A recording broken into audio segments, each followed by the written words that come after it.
Le 2 avril 2024, le duo Ousmane Sonko et Bassirou Diomaye Faye sont arrivés au pouvoir. C'était inédit et historique. Et pourtant, ce ne sont pas les premiers duos à arriver à la tête du Sénégal. Le duo Léopold Sédar Senghor et son ami Mamadou Dia, qui ont donné l'indépendance à le Sénégal en 1960. Le duo Abdou Diouf et Habib Thiam. Le duo Abdoulaye Wade et Idrissa Seck. Le Sénégal a toujours connu des duos. Le duo Ousmane Sonko et Bassirou Diomaye Faye résonne et fusionne avec le duo du couple fondateur, Léopold Sédar Senghor et Mamadou Dia. Le passé et le présent, il n'y a qu'une file. Entre les deux couples, trop de similitudes. Entre Mamadou Dia et Ousmane Sonko, c'est plus qu'une coïncidence. D'abord, tous deux premiers ministres. Avec leurs projets de rupture et de souveraineté, les deux couples ont porté une vision ambitieuse de transformation. Qu'il s'agisse de la voie socialiste de Mamadou Dia et le projet de souveraineté de justice de Ousmane Sonko. Dans cette vidéo, on va parler de la géohistoire et de la géopolitique du Sénégal. Alors, asseyez-vous confortablement, préparez votre bissade à côté. La géographie, c'est la destinée. Et le Sénégal a un positionnement assez très particulier. Le Sénégal, c'est pratiquement à 7 heures de vol du continent américain, du continent européen et même une partie de l'Asie, notamment les pays du Golfe, mais également de tout le reste de l'Afrique. Et aussi, le Sénégal fait face au Brésil. Pas que lui, la Guinée aussi. C'est bien pour cela qu'il a été une plateforme très importante dans la traite négrière, durant le commerce triangulaire. C'est aussi pour cela que le Sénégal s'est retrouvé avec des comptoirs portugais, qui va devenir plus tard un haut lieu de la culture d'arachide. Elle aussi très importante dans l'histoire coloniale du Sénégal. On va revenir sur ça un peu plus tard. Comment l'arachide a changé la trajectoire de l'histoire du Sénégal.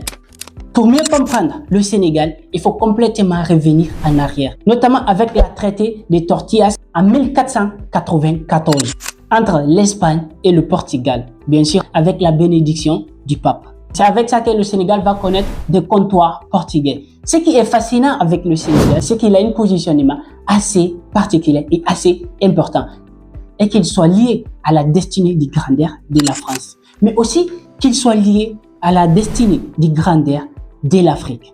Oui, la renaissance de l'Afrique va passer par le Sénégal. Il est stratégiquement important. Le fameux général de Gaulle a failli se suicider au large du côte Sénégal pendant la Deuxième Guerre mondiale quand il a échoué de prendre contrôle. C'est pour vous dire quel point le Sénégal est stratégiquement important. La France de Gaulle a tout fait pour franciser nos élites africaines, pour les faire des bons soldats françaises.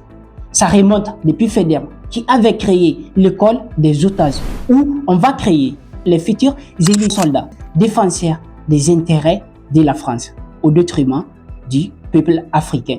Parmi les célèbres, vous avez Félix Houphouët-Boigny, Mamadou Dia, Abdoulaye Wade et j'en passe. Plus de 2000 élèves francophiles. En vérité, le Sénégal a toujours connu des dirigeants trop francisés. À quelques exceptions, en 1959, le Sénégal, le Soudan français, le Mali actuel, Pays de Haute-Volta, Burkina Faso, Dahomey, Bénin, vont créer l'État fédéral du Mali. Houphouët-Boigny va réussir à dissuader le Bénin et le Burkina de se retirer. Les deux pays vont se retirer. Le Mali et le Sénégal vont continuer l'État fédéral du Mali. C'est pour cela que le Mali et le Sénégal ont la même devise. L'État fédéral du Mali ne va pas aboutir pour cause de l'unanimité de celui qui va diriger les deux pays. Mamadou Dia voulait que Senghor dirige les deux pays, mais pour Modibo Keïta, Senghor était trop francophile pour diriger ces deux pays. Et c'est pour cela que Mamadou Dia va demander la rupture.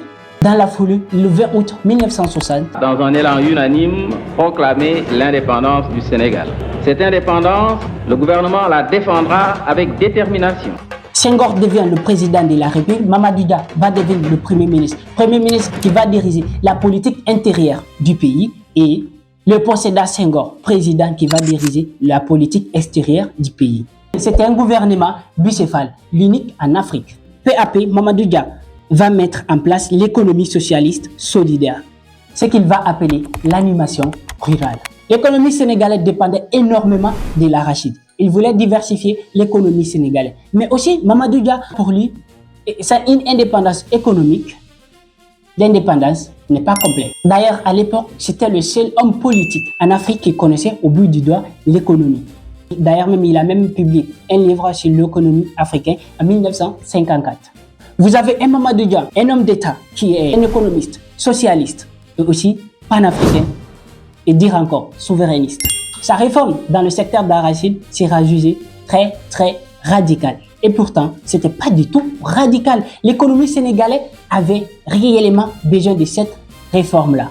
Cette réforme est jugée radicale parce que non seulement ça dérangeait l'intérêt de certains marabouts qui avaient beaucoup de champs d'arachide, mais aussi l'intérêt de la France. Donc, ils vont commencer à mettre les tensions entre Mamadou Dia et Léopold Sédar Senghor. Si cette zizanie a pu fonctionner, c'est parce que Léopold Sédar Senghor était des socialistes que des noms. Il n'était pas réellement un vrai socialiste dans l'âme comme Mamadou Dia. Non seulement qu'il était socialiste, mais aussi nationaliste et économiste. Léopold Sédar Senghor, c'était un poète. D'ailleurs, même, il aimerait qu'on retienne de lui qu'il est un poète, mais aussi qu'il aimait énormément la France. Il y a des archives qui rappellent que Léopold Sédar Senghor aimait rappeler à Général de Gaulle qu'il était plus français que Général de Gaulle. Il aime bien la France. Je crois qu'il est français avant d'être quoi que ce soit, avant d'être sénégalais, avant d'être africain. Il a beau chanter la négritude. Je crois que ça, c'est du romantisme. Vraiment, l'amour de la France, ça, je crois que c'est sincère. Lundi, le 17 décembre 1970, Mamadou Dia fait évacuer l'Assemblée et déploie un cordon des gendarmeries autour du bâtiment afin d'empêcher le dépôt par le Parlement une motion de censure contre son gouvernement. Cela ne va pas empêcher le Parlement d'adopter cette motion de censure contre son gouvernement à domicile. Le 18 décembre, Mamadou Dia est arrêté pour une tentative de coup d'État avec un de ses ministres, jugé et condamné, puis transféré à Kénédougou avant d'être libéré 12 ans après. Cette évacuation de l'Assemblée était tout sauf un coup d'État. Ce n'était pas du tout un coup d'État. Et on avait convoqué le Conseil national du parti sous la présidence de Senghor lui-même, chef d'État et secrétaire général du parti. Il s'est dissocié du parti pour aller rejoindre le mouvement des députés frondeurs qui étaient en rébellion contre le parti. C'est ça la vérité. D'ailleurs même, moi j'ai envie de dire, le coup d'État a été fait à Mamadou Dia. Quoi qu'il en soit, c'est grâce à la prise de position du général Jean-Alfred Diallo en faveur de Léopold Sédar Senghor que Mamadou Dia est arrêté. Parmi l'un des avocats de notre nationaliste Mamadou Dia, il y avait un certain Maître Abdoulaye Wade, architecte du Sénégal émergent et des statuts de la Renaissance. J'y reviendrai.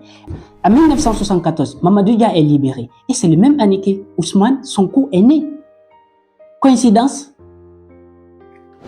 Entre autres, c'est grâce à l'intervention de Houphouët-Boigny que Mamadou Dia a été libéré. Parce qu'entre Houphouët-Boigny et Léopold Sédar Senghor, ce n'était pas trop ça. Tous les deux francophones, chacun voulait faire bonne impression devant la France. Abdoulaye Wade a dit ceci. Dis-moi quelle jeunesse tu as, je te dirai quel peuple tu seras. C'est vrai que lui aussi, formé en France, tout comme Macky Sall, grand amateur de la gastronomie française, formé en France à l'Institut de Pétrole, ça ne s'invente pas, mais Abdoulaye Wade est plus que l'architecte du Sénégal émergent. C'est lui qui a coupé le cordon ombilical entre Dakar et Paris, non seulement en défendant Mamadou Dia, mais aussi en posant la première pierre du célèbre monument de la Renaissance.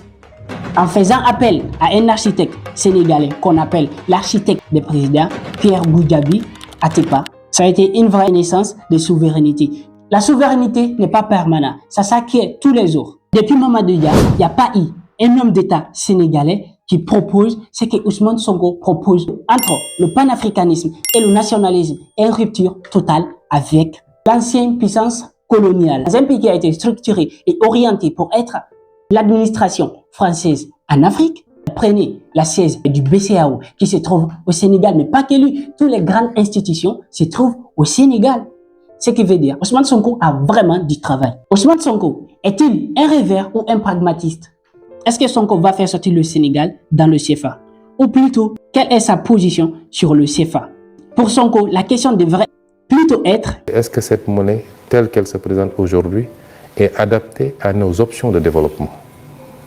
De la réponse à cette question doit dépendre l'orientation qu'on va prendre. Sonko est plutôt pour une réforme du CFA. Si une solution est trouvée dans ce cadre-là, tant mieux. Il n'y a aucune raison pour que nous sortions de cette monnaie. Mais si ce n'est pas le cas, nous assumerons notre responsabilité. Et nous sommes toujours dans cette logique.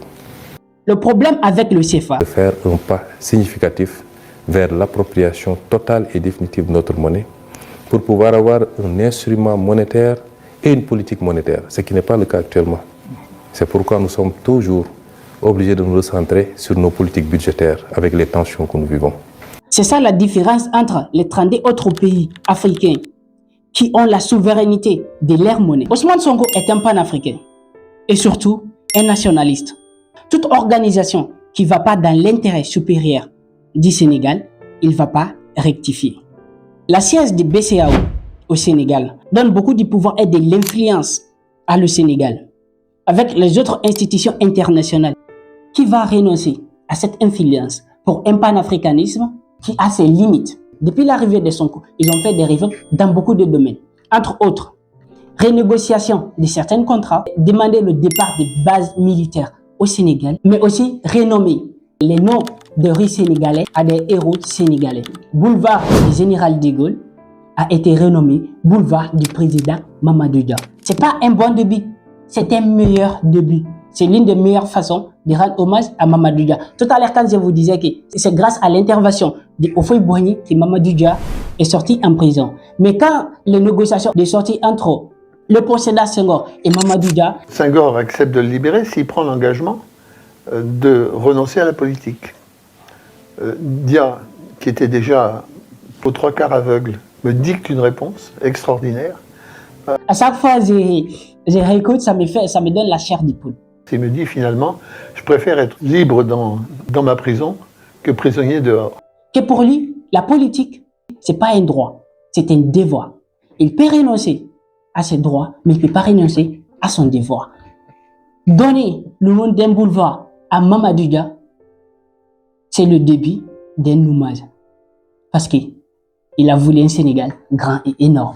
D'une part, je suis d'accord avec Ousmane Sonko. Le panafricanisme a ses limites également. Ça ne peut pas se faire au détriment des intérêts des États. Le panafricanisme a ses limites. L'intérêt supérieur de chaque nation doit être pris en compte. Mais une monnaie africaine, une armée africaine, c'est dans l'intérêt supérieur de chaque nation africaine. Parce que d'une part, s'ils nous ont divisés, c'était pour nous rendre petits et pour nous traiter comme des petits. Et sur l'échiquier mondial, nous sommes vus du point de vue microscopique, tel un fourmi sur l'échiquier mondial. D'ailleurs même, le Soudan qui était le plus grand pays de l'Afrique, pourquoi il a été divisé? Parce qu'il était trop grand pour être envahi. Mais dès qu'ils ont réussi à le diviser, voilà aujourd'hui la conséquence de ce qui se passe au Soudan, alors que le Soudan est le départ de la civilisation africaine même. Vous vous rendez compte? Donc pour moi, une monnaie africaine, une armée africaine et aussi une éducation commune africaine, c'est indiscutable. Ça va dans l'intérêt supérieur de chaque nation. Voilà pourquoi la renaissance de l'Afrique va passer forcément par le Sénégal. Parce que entre des écoles construites pour formater et transformer nos élites qui vont défendre l'intérêt de la France au détriment des intérêts africains, ça c'est entre une monnaie coloniale qui trouve sa siège au Sénégal, le BCEAO et d'autres institutions qui en passent, même CFA qui nous fait passer à l'esclavage, qui pointe du doigt notre inaction, notre incapacité à se réunir et le mettre dehors pour libérer notre économie, pour retrouver notre souveraineté économique, c'est plus qu'irrisant de détruire la banque de BCEAO. J'ai envie de dire de le brûler même. On ne peut pas construire un nouveau projet sur des bases poreuses, car comme disait notre cher burkinabé, la relation entre la France et l'Afrique, ça se prépare dans une marmite sale. Et personne ne veut manger dans une marmite sale. Il est presque temps d'apporter des nouveaux marmites, pensés par des artisans africains, construits par des artisans africains et dirigés par des artisans africains. C'était Mr. Sadia. N'oubliez pas, Untanara.